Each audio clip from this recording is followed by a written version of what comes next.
อแล้วพี่น้องพอแล้วนี่บักเอฟเลยโอ้โหสุดประเทศสบายดีพี่น้องวันนี้เราจะพาไปหาหน่อไม้คือเก่าไปนำกันเลยวันนี้ไปจะพาไปหาหน่อไม้อยู่ดอนหลังบริษัทซันเปเปอร์ไปเบิ่งน้ำกันว่าสิได้หรือบ่ได้มือไปคุณปลาหน่อไม้อยู่ให้ผู้เดียวเก่า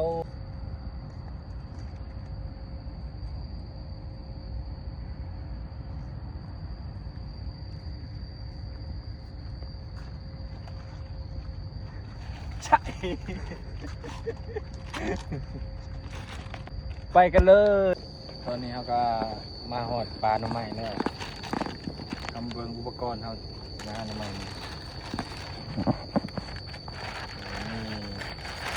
นี่2 อันมาคนเดียวคือไม่มี2 อัน มาคนเดียวคือเก้าพี่น้องไปนี่ป้อนหน่อไม้ที่เขาจะหาอยู่แค่นี้เลยตามหลักเอาปลาเขาเนี่ยเข้าไปหาหน่อไม้ก่อนมานี่หลังจากหาหน่อไม้แล้วจังบากันไหมได้บ่ได้ก็ได้ไปตอนนี้เราก็เห็นแล้วพี่น้อง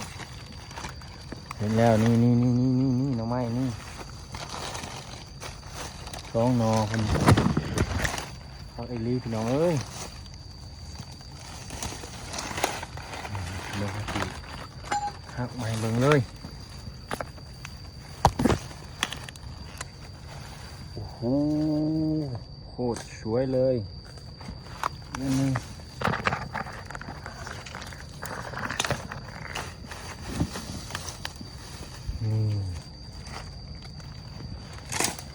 จ้าเอนี่เราก็มากับมือกองนี่กับมือกองเขาหรือว่ามือกองก็ยังออกคลิปคือกันเปลี่ยนนะพระเอกมาถ่ายหูมาถ่ายคลิปนางเอกเนาะให้เพิ่นเป็นนางเอกซะนี่เขาก็ได้เลย2 อันได้แล้วบ่มันจังอันได้บ่บุ้ยพี่ของแท้พี่ตอนนี้เพิ่นก็เห็นอีกแล้วเนาะตาดีลีพี่น้องเอ้ยคุณ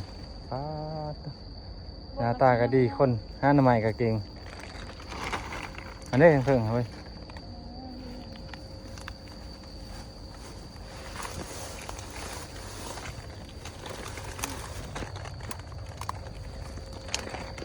โอ้โหน้องพี่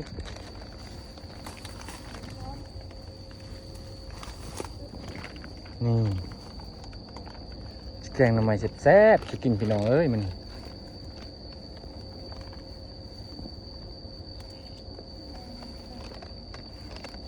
มาตัวน้อยๆบ่เอาก็ยัง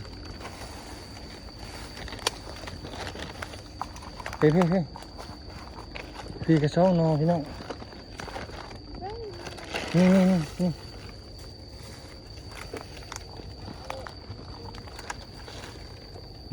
เห็นอีกแล้วพี่น้องเอ้ย3 หน่อ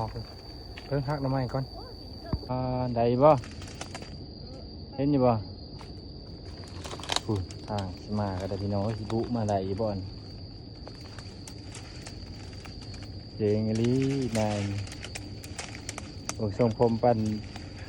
ทรงจีน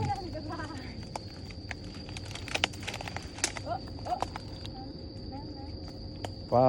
มาอันนี้ว่าแต่นอนบักไงอันนี้เนาะเก่งอันนี้ฝุ่นมาหิมะเลยปาตมาอันนี้นี่ลงฝุ่นปาตเก่งอันนี้น้องเอ้ยเพิ่งมาซ้อมใส่ทงยางมันทงห้ากับที่ใดไล่เติมเลยนี่ไก่ได้พี่น้องไก่ชีพอแกงแล้วนี่ช่องนอนี่ตัวนี้นะครับตัวนี้เนาะ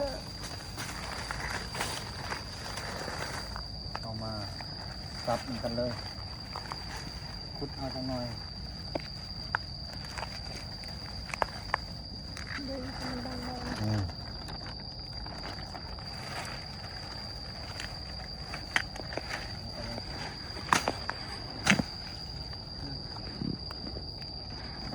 ันระวัง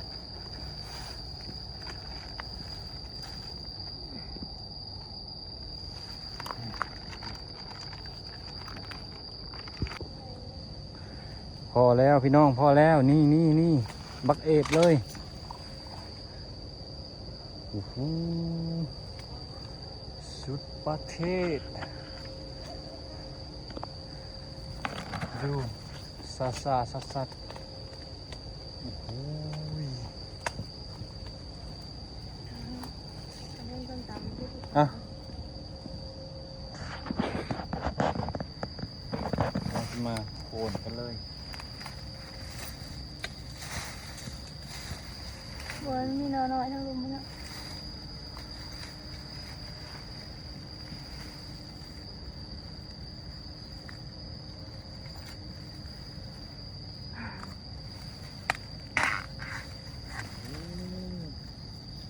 พี่น้อง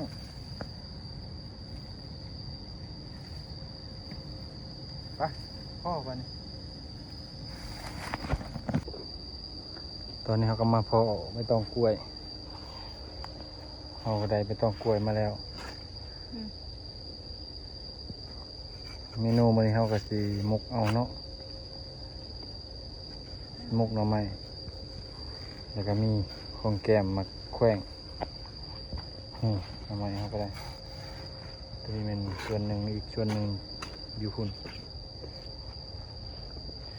จีเอาไปต้องกล้วยเป็ดเมนูมุกหน่อไม้มื้อนี้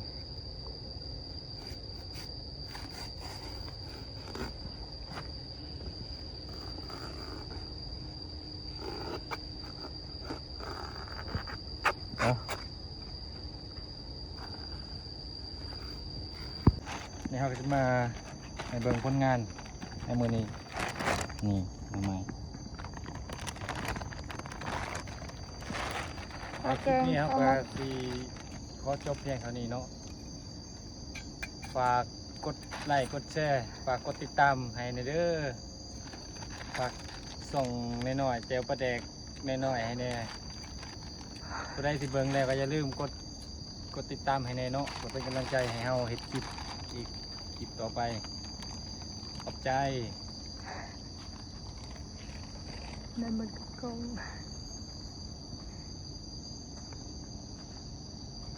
ปิดแล้วก็ให้ยังบ่ทันเนี่ย